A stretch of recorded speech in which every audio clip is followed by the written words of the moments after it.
the a-hole for telling my soon-to-be mother-in-law that my engagement ring is cursed?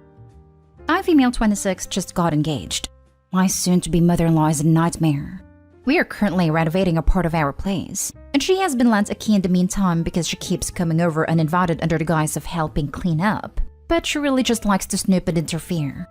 I do a martial art and take my engagement ring off before class.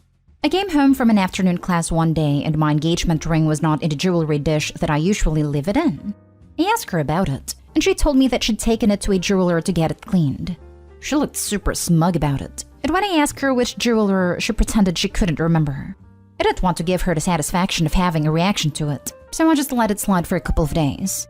A couple of days passed and I asked her about it again, and she's super vague, still pretending she can't remember which jeweler, and saying she's too busy to go pick it up anytime soon. So I said, wow, I really feel for that jeweler. Hope nothing happens to her. She asked what I meant, and I told her that my superstitious Brazilian grandmother had performed some traditional ritual on it that's usually known to curse anyone who takes or handles the ring other than the owner. She looked uneasy and asked me a couple more questions about this ritual, and I made some story up about how my mother's ring had been taken by a burglar who was crushed by a pillar of cement on his way out of the house. I totally made this entire ritual up, and I do have a Brazilian grandmother, but obviously she did not do some ritual to my ring. The next day my fiancé told me that while I was out, she was there to clean up a bit, and lo and behold, I get home, she had already left, and find my ring where I had left it. It didn't even look any cleaner than it had before, lol. A week later, I received an abusive call from her, saying she'd been in a minor car accident and she was blaming me and my witch doctor grandmother, saying she was now cursed for having touched it. I passed the phone to my fiancé, tried to calm her down, but she was hysterical. I told my fiancé what I told her and she scolded me a bit because we both know how she is, and I should have known she'd react this sort of way. It's been another week since then, and she refuses to talk to me and keeps slandering me to my fiancé. Overall, he sort of recognizes how ridiculous she's being, but the drama of the situation is making me wonder if the whole curse tale was taking it a bit too far. So, am I the a-hole? Now for the top comments. Not the a-hole. That's hilarious. The nerve of her, taking your ring. She deserves the curse. I'm just sorry it's causing trouble for you. I kind of think your fiancé earned it by tolerating her behavior and not having changed the locks already. Also, have you checked your ring? I don't understand why I should take it unless it was to keep it away from you. Does she approve of the engagement? Or of you taking it off even if it's for a good reason? Was she going to swap stones or claim to have lost it? I'd really need to know her motivation for taking it. You might want to come clean before she meets your grandmother at the wedding though. She's never vocally disagreed with engagement, but she has definitely interfered. I personally think it was just to mess with me, or keep it from me. I really don't know. I don't think she ever even took it to a jeweler, to be honest. You should tell her there's no way she could have even been cursed, since she took the ring with good intentions, and a curse only curses people with bad intentions. The reason you were worried about the jeweler is because some jewelers will steal rings and swap them out for fake stones. And you didn't know how honest the jeweler was because you didn't know them at all. I'll bet she chokes on her own lies rather than admit she stole it to steal it. This is an excellent idea. I'm definitely going to do this. Thank you. Not today, Hall. She stole your engagement ring. Making up a story is the least you could have done to her. Especially when she clearly made up the story about the cleaning. I've had my engagement ring cleaned, and it takes 2 minutes, and you definitely don't need to leave it at a jeweler. Next story. Am I the a-hole for not letting my sister be a bridesmaid? I, 27 female, and my sister, 27 female, are identical twins. She has been told by almost everyone that she's the more beautiful one. My parents favor her more and will do anything that she asks. I used to be jealous of her when I was younger, but quickly got over it. She went off to attend college and got engaged after graduating. I wasn't invited to her wedding. She told me it was because they were having food that I couldn't eat. My parents threw her a huge wedding that cost hundreds. She and her ex went through a ton of hard times. I tried to be there for moral support, but each time she pushed me away. I'm now engaged to my fiancé, 28 female. Her parents offered to help with wedding expenses, while my parents wanted nothing to do with our wedding. My sister found out we were engaged and started begging me if she could be bridesmaid. I told her no, but that she would receive an invite. She blew up on the phone at me that I was choosing friends over family, and that she deserved to be a bridesmaid. My parents called me and told me to let my sister be a bridesmaid. Am I the a-hole for not letting my sister be a bridesmaid? Not the a-hole. Tell her that you have food she can't eat. She hates lobster. I'll see if they can do a lobster pasta dish. Info, why are you inviting your sister and your parents to the wedding? They don't seem to want to be part of your life unless it's to benefit them. This, why does their opinion even matter? Opie, you deserve so much better. At this point, I wouldn't even invite her. She sounds like the type who would just go for attention seeking. My fiancé thought the same thing. Not the whole. She keeps acting like a cow. She might not even get an invite to the wedding because you were having people food. Your parents are showing their favoritism. I am betting they didn't call her to push for inviting you to her wedding. I contacted them about the wedding, and they told me that it was cancelled and was being rescheduled. Wow. So they were actively engaged in you not getting an invite, and then they used subterfuge to ensure that you wouldn't go. I would be tempted to let them know that you are eloping, and then have a wedding with only inviting friends. Next story is titled, Am I the a-hole for letting my mom die? My mom has aggressive stage 4B ovarian cancer. I found out she was suddenly declining and flew down to see her. When I arrived, I lay down in the bed next to her, and we had a wonderful 30-minute, totally cogent conversation that I will forever be grateful for. But she was in a bad shape and getting worse, fast. Refusing food, refusing water, refusing pills. Her husband is a conspiracy theorist and thinks hospice is a scam, so he won't call. And my mom, the sweetest lady ever, and won't contradict him. I extended my trip and took on more of the care. I'll spare details, but it's clear to me that she's getting ready to go. She just wants rest and quiet, and someone to lie there with her. So that's what I do. But her husband and friends are accusing me of sabotaging her, encouraging her to give up. Every time I step out of the bedroom, the husband is on me. You gotta get her to eat. Go back in and get her to eat. Then last night, husband invited 8 people over, without mom's knowledge, including 2 young kids. I tried to keep everyone quiet, but no one listened. In the kitchen, one of my mom's friends grabs me and says, If your mom is feeling up to it, I want to take you all out for lunch. I stare at her, but she adds, Well, you can come too. I just think your mom needs something to look forward to. And it won't be hard. She can just sit out on a patio and enjoy pizza with us. I'm so angry that I'm shaking. But I managed to politely say, Ma'am, my mom hasn't been able to walk without seizing in 3 days. She can't leave the bed. She's refusing food. Do you understand what I'm saying? The woman glares at me and says, All the more important that we get something good, meaning pizza, I guess, in front of her. Fast forward to the end of the night, I crawl into bed with Mom, who looks upset. Mom, so loud. They were so loud. Me, I'm sorry, I should have stopped them. But I think your husband enjoyed the company. Mom, too loud. Me, okay, I'll try to keep things quiet. Do you feel comfortable telling husband that you didn't like it? Just then, her husband walks in as I'm prepping a procedure. Husband, hey baby, did you enjoy that? Mom, no, not really. Husband, not really? Belly laugh. Yes, you did. Mom, no, I really didn't. Husband, see the kids aggravated you? That's how you know you liked it. Laughs. Incandescent rage. But yelling will just upset Mom more, so I don't.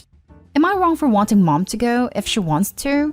She was the most spunky, full of life person I ever knew. She would not want to live like this. But everyone here seems to think I'm pushing her towards death. It's destroying me that my mom is dying. But this is about her peaceful transition, not my grief, right? So am I the a-hole for not trying harder for her to stay? Now for the comments. She's dying. Eating and drinking are no longer important as they won't stop her from passing. Let her go how she wants. Too often people project their own feelings and make the process miserable.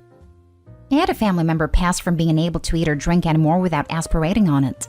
It was difficult, tragic, and very sad, but there was an acceptance. Their body was shutting down and there was only so much modern medicine could do. We put them on comfort care, but were ultimately unable to get them to come home before they passed. It sounds like your mom's husband is just in denial, and likely unable to comprehend just how terminal your mom actually is. It sounds like you're the only one around listening to and respecting her wishes. Watching a loved one die is incredibly hard, and unfortunately it sounds like her husband is not coping well with it, so he is in denial. I am sorry, Opie. She's suffering, she's seizing, she can't eat, etc. She's ready to let go, and that's her choice to make. You are doing what you can to be there for her, and that's fantastic. However, understand that other people aren't going to be as accepting of their friend and loved ones passing away. That's why you're getting pushed back. Some people just can't accept that someone they love is going to pass. They want to think if they just eat a little and get outside more, they'll get better. It's denial. It happens. It's frustrating, but at the same time, in a way, it's complimentary because they care about someone and just can't accept that they may leave this mortal realm. You are doing the right thing because this is what your mom wants. I wish her husband allowed her into hospice, though. That makes him a bit of an a-hole for his conspiracy crap. You're really right. I couldn't see it as a facet of their denial, but it absolutely is. Thank you. Next story. Am I the a-hole for getting a part-time job even though I agreed to be a stay-at-home mom and my ex is giving me mom support? So my ex has a very particular idea of how a child should be raised. One of the things he didn't want to budge on was his belief that a mom should stay home with her children until at least when the children are in full-time education. And even then, he thinks they should only work during school hours so they are home when their children are. At first, I was 100% against this because it put me in a very vulnerable situation. However, the first week after giving birth, I had a change of heart and I ended up signing a contract with my ex where I would effectively be a stay-at-home mom and he would give me mom support. But then a few months ago, I was offered an amazing part-time work-from-home position through a friend. Honestly, it was too good for me to turn down. And I had been having doubts about what I had agreed to since our son was a year old. He's almost 4. My ex was my sole income, and he owns the house I'm living in, so he has a lot of power over my life. So much so that sometimes when discussing things about our son, I would concede to his wants because I didn't want to rock the boat. I didn't tell my ex because I knew he wouldn't like it, and I didn't think the role would interfere with me caring for our son since it was only 20 hours a week. Unfortunately, our son said something that made my ex figure it out. My ex was furious. He wanted me to quit immediately, and when I said no, he said I could either quit or we could work this out through the courts. He said I had breached our contract and said I was being selfish since he was taking care of my every needed want. And he said I was a fool since he doubted my job was paying me better than what he was giving me. So I had no excuse to not focus my time and energy on our son. Am I the a-hole? You need legal advice and someone legit to look at the contract. Don't put this here. Guess what? He legally owes you child support and you're allowed to work. Great news! Signing this contract is some next-level narcissistic control behavior on his part, and honestly strange. You need to get some legal advice ASAP. You're not the a-hole. If she signs a contract saying she would not work in exchange for a stipend, potential above the child support would be, and free housing, she may not be allowed to work. It is time for legal advice. Not the a-hole.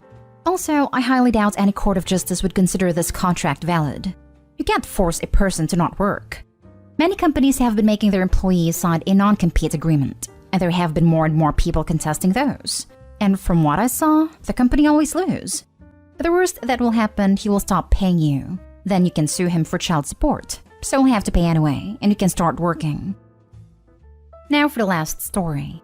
Am I the a-hole for not watching my nephew while my sister goes on vacation? Back at the start of 2020, I, 24 female, agreed to watch my sister's 28 female son, whom I'll call Joe, 4 male, while she went a week-long vacation with her boyfriend. Joe is a great kid to get along with well, and I had, and have, absolutely no problem watching him. But as you might imagine, she didn't end up going on that vacation, so I never watched Joe. Fast forward a year and a half. My sister and her boyfriend have decided to go on their vacation now, and she asked me to watch Joe for her again. But now there's a problem. I got a pandemic puppy Charlie last year, and my sister is irrationally afraid that Charlie will attack Joe if they're together for too long. Charlie and Joe have been together many times, and there has never been a problem, so I don't understand her fear. Charlie's a very sweet dog. He did growl at Joe once, but even my sister admitted that Joe was bothering him too much, and Charlie would never ever bite anyone. My sister expects me to take Charlie to a kennel for a week they'll be gone. I am unwilling to do this, as, first of all, I can't afford it. And second, Charlie's never been apart from me for more than a few hours. My sister told me that I should have no problem being apart from Charlie if she doesn't have a problem being apart from Joe, but I didn't like that. I told her that I have no problem watching Joe, but Charlie will have to be there. And if she doesn't like that, then I can't watch Joe. She is telling me that no one else is able to watch Joe, and that I can't go on their vacation as it's meant to be romantic. She is saying that I'm ruining her chance to go on vacation. And to be fair, she hasn't been on vacation in a long time. Am I the a-hole here? Should I board Charlie so I can watch Joe? Not the a-hole. He can't go on their vacation as it's meant to be romantic. Boo freaking who. The priority is the kid. My grandparents took my dad and uncle, 6 and 10 at the time, on their honeymoon because their boy dad couldn't be bothered to hire a babysitter while he was at work. Parents do for their kids, period. Stand your ground and take that, to be fair, she hasn't been on vacation in a long time mentality out of your head. There are millions of people who haven't been on vacation. It's her responsibility to find someone to watch her son if the environment you're providing isn't up to her standards. It's absolutely ridiculous that she wants you to put your sweet dog in a kennel. Don't make excuses for her, because you'll only validate what she is saying. There are hundreds of millions of people who have never been on a vacation. Your circumstances changed, so that old "I'll watch Joe" obligation no longer applies. I would be extra careful of Joe being around Charlie in the future. A growl is a warning sign, and every dog can bite when provoked. Watch out. I'm always careful with them. I know even the sweetest dog can bite, but I really do think Charlie would have to be provoked. I guess mostly worried about Joe not understanding Charlie's boundaries, but they would never be left alone for more than a second.